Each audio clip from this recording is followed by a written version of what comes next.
Butrinti u mbet rastin më të mirë për t'u shkëputur disi nga fundi i tabelës, ndërsa Pogradeci rikthehet sërish në garë për kreun e saj, duke ngushtuar diferencën me luftëtarin në 4 pikë.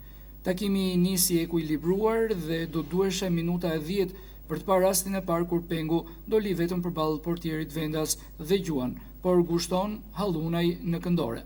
Në minutën e 12, ndeshja ndërpritet për 1 minutë, pasi në shkallët e stadiumit shfaqet nga tifozët banderola me mbishkrimin Hajdut, largëduar nga futbolli. Kjo protest u referohet akuzave që janë bërë nga këshilltarët e djathtë disa ditë më parë në adresë të administratorëve të klubit për shpërdorim fondesh.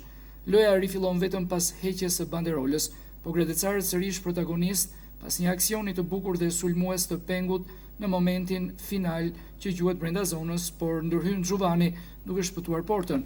Në minutën e 26, Xhibra pengon në zonë topallin dhe gjyqtari Shahini akordon penallti. Pinto nga pika e bardhë gjuan në formë parabole, duke kaluar Pogradecin avantazh. Butrinti përgjigjet 1 minutë më vonë kur Meçani vetëm përballë portierit Bytyçi gjuan fort, por topi përfundon jashtë. Në minutën e 32 është Gjon Brati, që pason në qendër por topi kalon të gjithë pasqyrën e portës dhe asnjë nga futbollistët e Butrintit nuk arrin ta shtyjë topin në rrjet.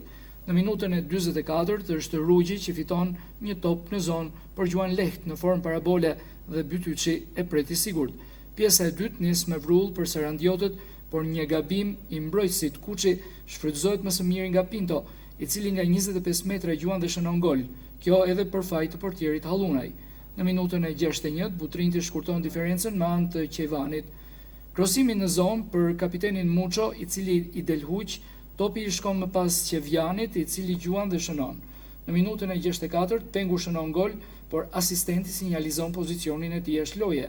Deri në fund, loja bëhet e bukur, pasi skuadrat hapen duke pasur shumë raste pra portës, si për vendasit edhe për miqt, por rezultati në fund nuk ndryshon.